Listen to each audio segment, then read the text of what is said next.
Welcoming you all on this webinar on behalf of Engendering Rainbows SMC Private Limited.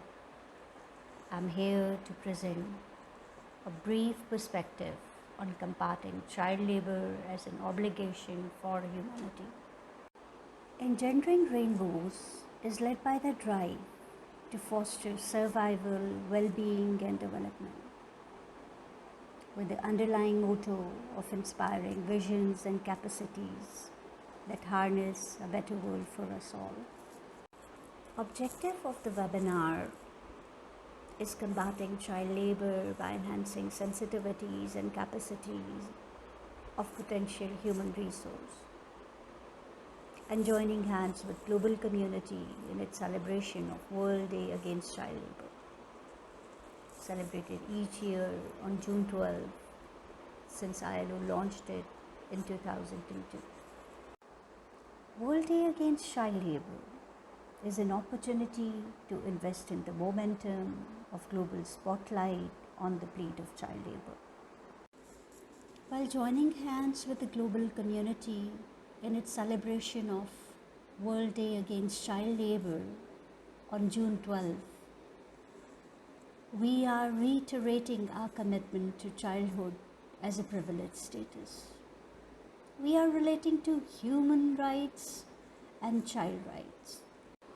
A Universal Declaration of Human Rights establishes standards of human rights to be proclaimed universally. Within the principles enshrined, UDHR attempts to align our collective conscience to dignity of all. It's inclusive of human rights for all, such as right to life,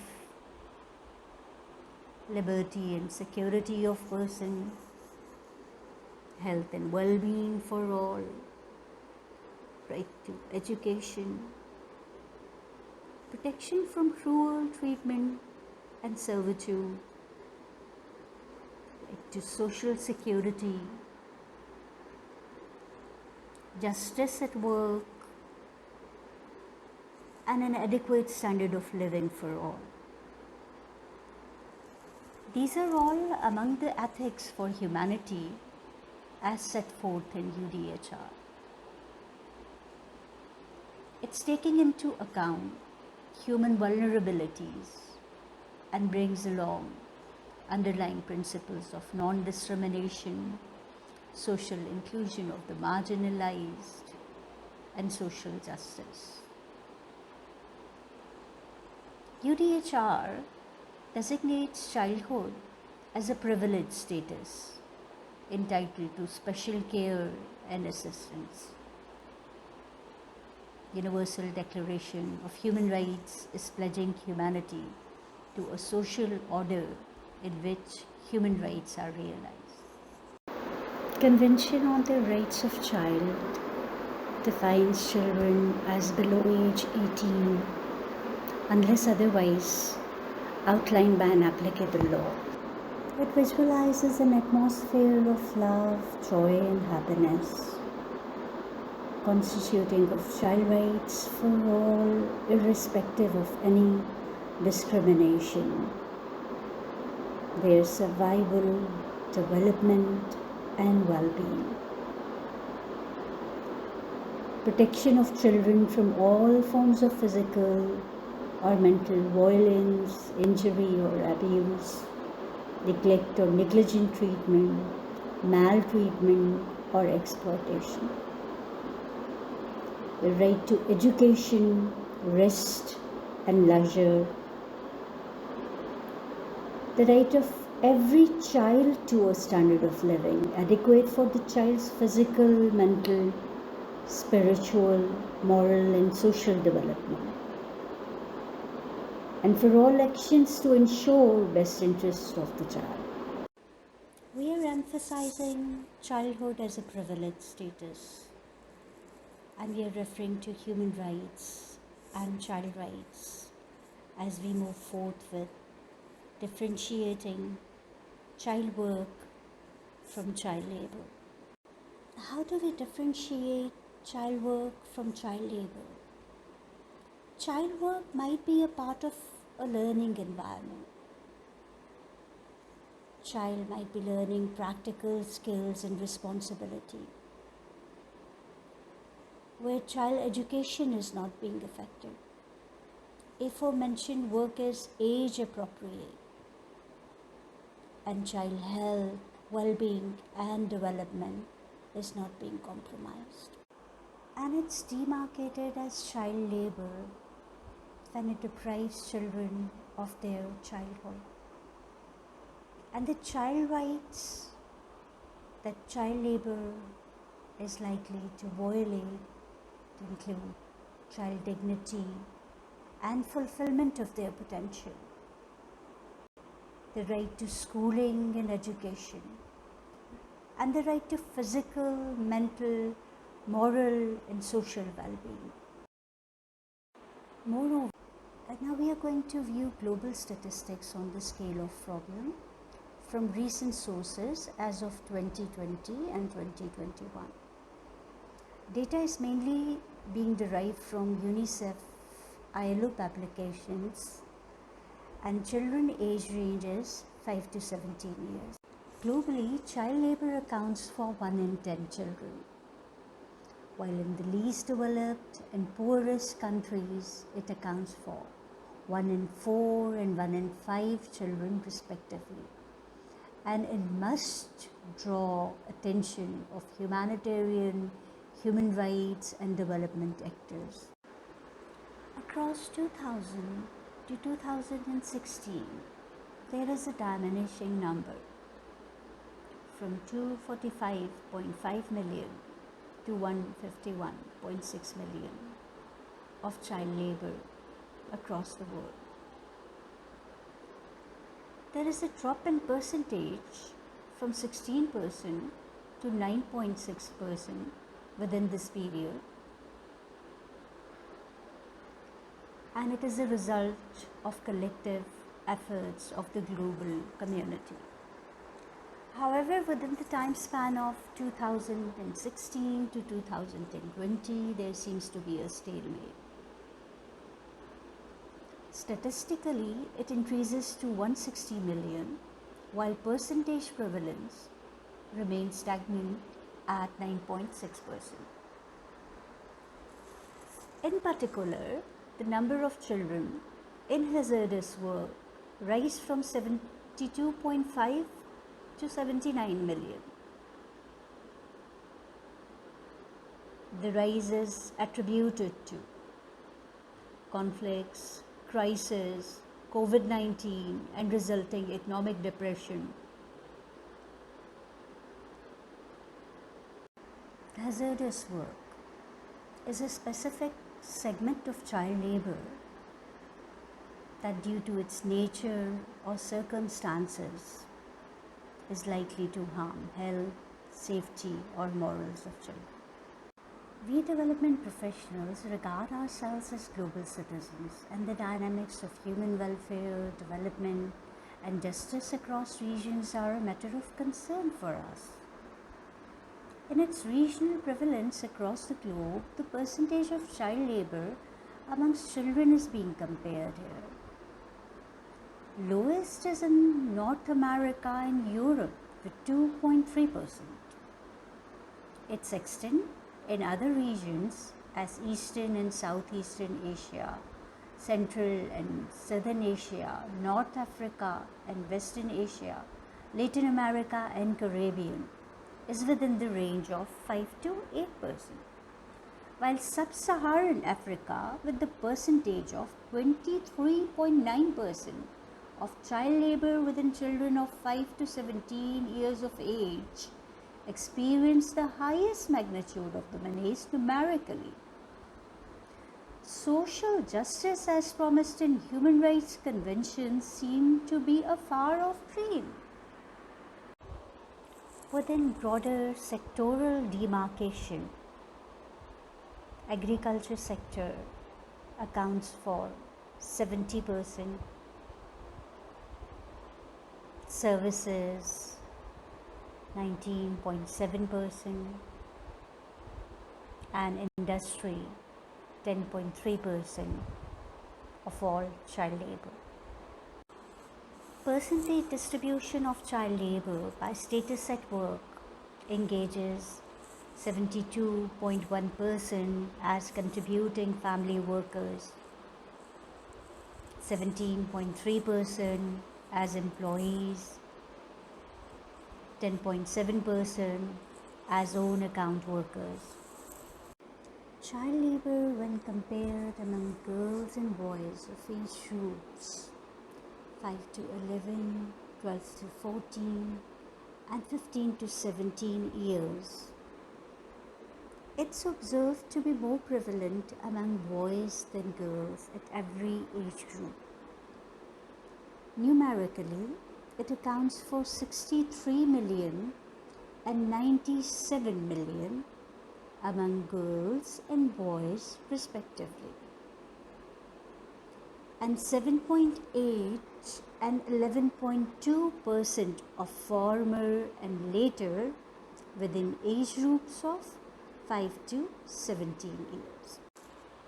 Problem statement would be incomprehensive without a brief overview of the underlying causes of child labor. Socioeconomic factors include poverty, household reliance on child labor, child-headed households in the absence of guardians, choice of child labor instead of education, with former being considered more profitable, lack of access to education or quality education. Underlying perceptions and customs resulting in child labor include cultural features as child labor is a part of accepted customary practices. Families indebting themselves due to social and religious occasions and depending on child labor. Large family size and insufficient family income. Children expected to join family legacy by joining a particular trade. Work considered important in character and skill building. Girl child perceived to be less in need of education than boys and might be pushed into domestic work. And other instances as child labor being involved as family helpers. Institutional aspects include state neglect of child labor, lack of social protection programs for the vulnerable, low implementation of policy and legislation, lack of legal documentation.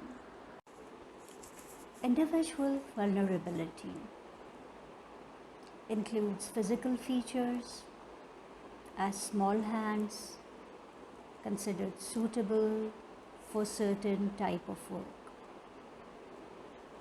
market demand of low cost, submissive child labor, vulnerability of children into illegal activities.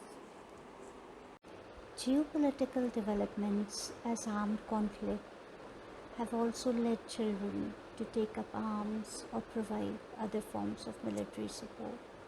Images being captured here depict the profound impact of child labor on well-being of children.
In view of underlying context and its worldwide manifestation, other global commitments echoing the persistent determination against child labor must also be brought forth. Since we are presenting synopsis of child labor, we must relate to the essence of international labor organizations, conventions pertaining to the subject. International Labour Organization Minimum Age Convention number 138 guides countries on establishing minimum age for work and employment and progressively raising it. Urges national policy for elimination of child labor and guides nations to ensure that minimum age is not less than a year of completion of compulsory schooling and in any case not less than 15 years of age, while minimum age for any type of work that's likely to risk health, safety and morals of young people shall not be less than 18 years of age. International Labour Organization Convention 182 on worst forms of child labor specifies worst forms of child labor as slavery practices similar to slavery as sale and trafficking, debt bondage and serfdom, forced or compulsory labor, prostitution and pornography, involvement in illicit activities, and work which is likely to harm health, safety or morals of children. ILO Convention number 182 insists that states should take immediate and effective measures to prohibit and eliminate worst forms of child labor. Within our debate to combat child labor, we should glance at Sustainable Development Goals and more specifically SDG 8 that brings decent work and economic growth to limelight.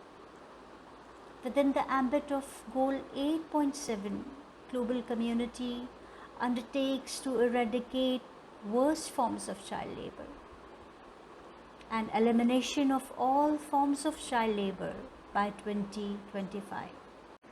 Another relevant Sustainable Development Goal is SDG 16 that relates to peace and justice.